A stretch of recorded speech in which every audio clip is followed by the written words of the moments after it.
नमस्ते दोस्तों, कैसे हैं आप सब लोग। मैं रतिका प्रस्तुत हूँ दृष्टांत दीपक की कहानियाँ लेकर। दृष्टांत दीपक जिसकी लेखिका हैं स्वर्गीय पुष्पावती खेतान। आइए आज एक नई कहानी प्रारंभ करते हैं। रोज की तरह आज भी रात को 9 बजे आपकी बेड टाइम स्टोरी के रूप में ये कहानी प्रस्तुत है।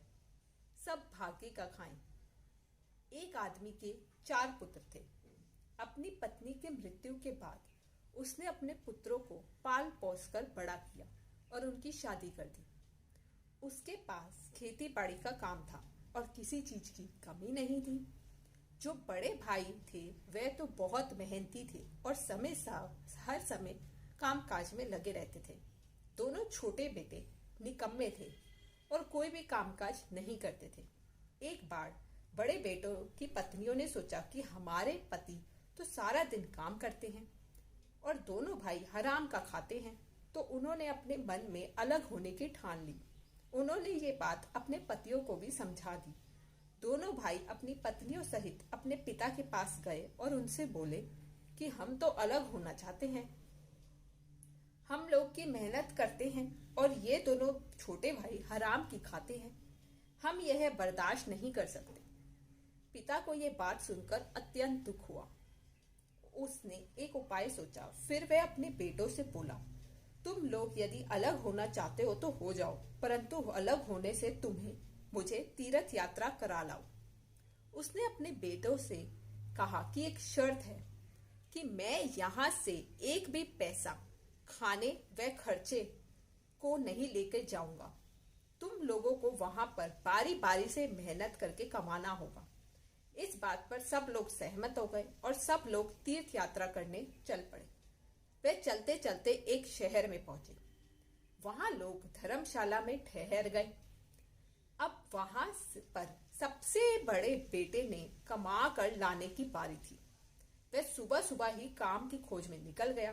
खोजते खोजते उसे बहुत ही मुश्किल हुई। आखिर में वह एक जगह पहुंचा तो उसने देखा कि लोग तालाब खोद रहे हैं। उसने वहां मिट्टी ढोने का काम कर लिया। सारे दिन काम करके उसको 1 रुपया मिला। सस्ता जमाना था। वह उस 1 रुपए से चना ले आया। उस चने को खाकर सब लोग सो गए। अब वह लोग दूसरे देश में पहुंचे। तब दूसरे भाई के कमाने की बारी आई। वह काम की खोज में सुबह सुबह निकल पड़ा। उसको ईंट ढोने का काम मिल गया। जिस जगह काम मिला वही मकान भी मिला था। दिन भर नौकरी के बाद वह केवल 3-4 रुपए कमा पाया।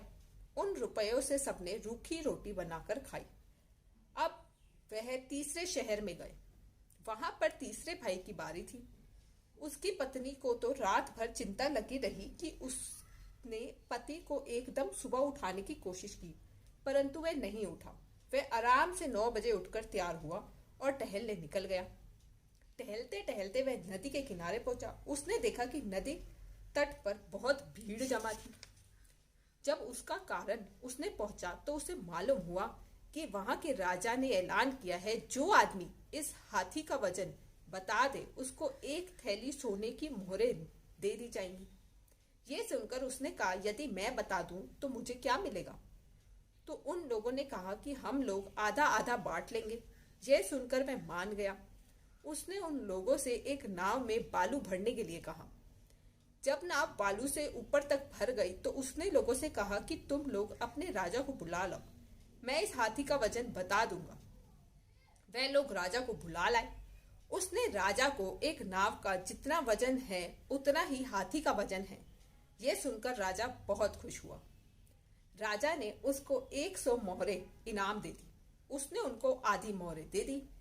बाकी लोगों को उन मोहरों से उस रात अच्छे अच्छे पकवान बने और सबने पेट भर खाना खाया। अब कुछ दिनों के बाद चौथे भाई का नंबर आया। वह भाई एकदम आलसी था। सारा दिन सोने के सिवाय दूसरा कोई काम नहीं था। जब उसकी बारी काम करने की आई तो बड़ी मुश्किल से 10 बजे उठा। वह भी अपनी पत्नी के उठाने पर जब वह बहुत आनाकानी करने पर काम ढूंढने के लिए बाहर जाने लगा तो उसकी पत्नी भी पीछे हो ली।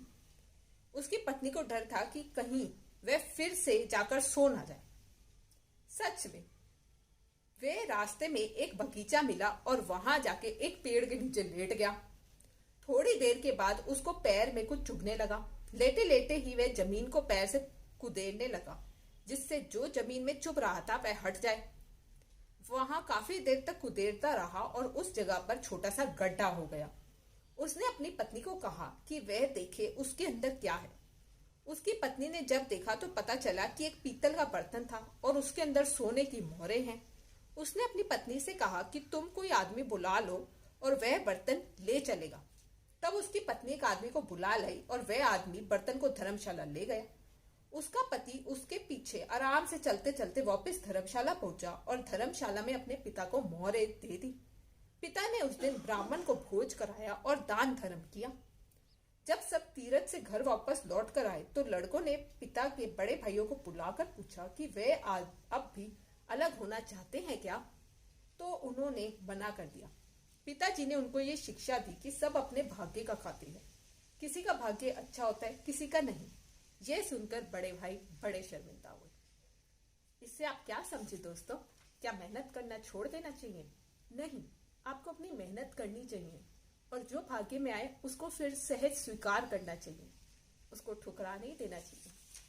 चलिए आज के लिए इतना ही।